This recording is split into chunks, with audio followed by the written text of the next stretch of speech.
Hi friends, இன்றைக்கி வீடியோவில் நம்ம சூப்பரான ஒரு பூரி வெரைட்டி தாங்க பார்க்க போகிறோம். இது குழந்தைங்கள்லேருந்து பெரியவங்க வரைக்குமே இந்த டேஸ்ட்டு ரொம்பவே பிடிக்கும். சூப்பரான ஈஸியான டொமேட்டோ பூரி எப்படி டேஸ்டியாக பண்ணலாங்கிறத வாங்க வீடியோவில் போய் பார்க்கலாம்.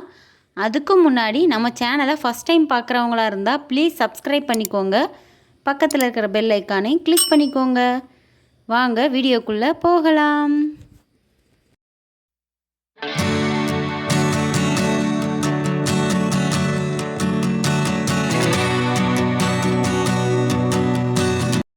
ஃபர்ஸ்ட் இந்த ரெசிபிக்கு ஒரு பழுத்த 5 தக்காளி பழம் எடுத்திருக்கேங்க.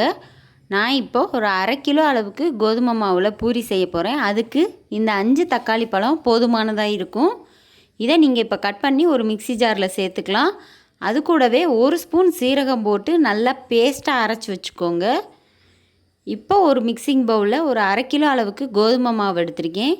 அது கூடவே 1 ஸ்பூன் அளவுக்கு ரவை சேர்த்துக்கலாங்க. தேவையான அளவு உப்பு, 1 ஸ்பூன் அளவுக்கு காஷ்மீர் மிளகாய்த்தூள், இது காரமே இருக்காதுங்க.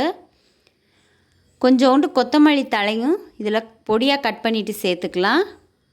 இந்த மாவு கூடவே நம்ம அரைச்சி வச்சுருக்கிற தக்காளி பேஸ்ட்டை சேர்த்து இப்போ நல்லா பிசைய போகிறோங்க. தண்ணி தேவைப்படாது. சப்போஸ் தேவைப்பட்டால் கொஞ்சம் கொஞ்சமாக ஆட் பண்ணி பிசைஞ்சிக்கலாங்க. இது பூரி மாவு கொஞ்சம் திக்காக தாங்க பிசையணும். ரொம்ப சாஃப்டாக பிசைஞ்சிடாதீங்க, அப்புறம் எண்ணெய் குடிக்க ஆரம்பிச்சிரும். பாருங்கள், இந்த அளவுக்கு கொஞ்சம் திக்காக பிசைஞ்சு வச்சுக்கலாம். இப்போ நம்ம பூரியை தேய்க்க போகிறோங்க. தேவையான அளவுக்கு உருண்டைகளாக உருட்டி வச்சுக்கலாம். ரொம்பவே சாஃப்டாக இருக்குங்க. நம்ம ரவை சேர்த்துருக்கிறதுனால பூரி நல்லா உப்பி முருகலாகவும் வரும். கண்டிப்பாக நீங்கள் இதை ட்ரை பண்ணி பாருங்கள். இப்போ பாருங்கள், மொத்த பூரியும் நான் தேய்ச்சி எடுத்து வச்சுட்டேன்.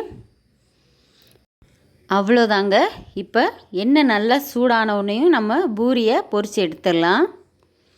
பாருங்கள், எண்ணெய் நல்லா ஹீட் ஆயிடுச்சு. இப்போ ஒவ்வொரு பூரியாக போட்டு எடுத்துடலாங்க. நீங்கள் தேய்ச்சி வச்ச கடைசி பூரி வரையுமே பூரி நல்லா உப்பலாக வரும். இதில் நம்ம ரவை சேர்த்துருக்கிறதுனால சூப்பராக கிறிஸ்பியாகவும் இருக்குங்க, உள்ளே சாஃப்டாகவும் இருக்கும். அதோடவே இந்த தக்காளி டேஸ்ட் அட்டகாசமாக இருக்கும். கண்டிப்பாக நீங்கள் இதை ட்ரை பண்ணி பாருங்கள்.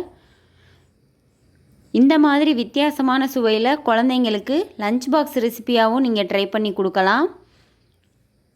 சூப்பரான சிம்பிளான டேஸ்டியான டொமேட்டோ பூரி அட்டகாசமாக தயாராகிருச்சுங்க. இது கூடவே நீங்கள் விருப்பப்பட்ட சைடிஷ் வச்சு சர்வ் பண்ணலாம். இதை நீங்கள் வெறுமனே சாப்பிட்டு பார்த்தாலுமே டேஸ்ட்டு சூப்பராகவே இருக்கும். இதே மாதிரி நம்ம சேனலில் ஏகப்பட்ட பூரி வெரைட்டிஸ் போட்டிருக்கோங்க. அதோட லிங்க்கை நான் டிஸ்கிரிப்ஷனில் கொடுக்குறேன், மறக்காமல் செக் பண்ணி பாருங்கள். இப்போ இந்த பூரியை பிச்சு காட்டுறேன் பாருங்கள், எவ்வளோ சூப்பராக சாஃப்டாக வந்திருக்குன்னு. இது எவ்வளோ நேரம் ஆனாலும் நல்லா சாஃப்டாகவே இருந்துச்சுங்க. இதோட டேஸ்ட்டு எல்லாருக்குமே ரொம்ப பிடிச்சிருந்தது. கண்டிப்பாக நீங்களும் இதை ட்ரை பண்ணி பாருங்கள். எப்படி வந்ததுன்னு மறக்காமல் கமெண்ட் பண்ணுங்கள். இந்த வீடியோ உங்களுக்கு ரொம்பவே பிடிச்சிருக்குன்னு நினைக்கிறேன். இந்த வீடியோ பிடிச்சிருந்தா நம்ம சேனலை லைக் பண்ணுங்கள், ஷேர் பண்ணுங்கள், சப்ஸ்கிரைப் பண்ணுங்கள். தேங்க்யூ.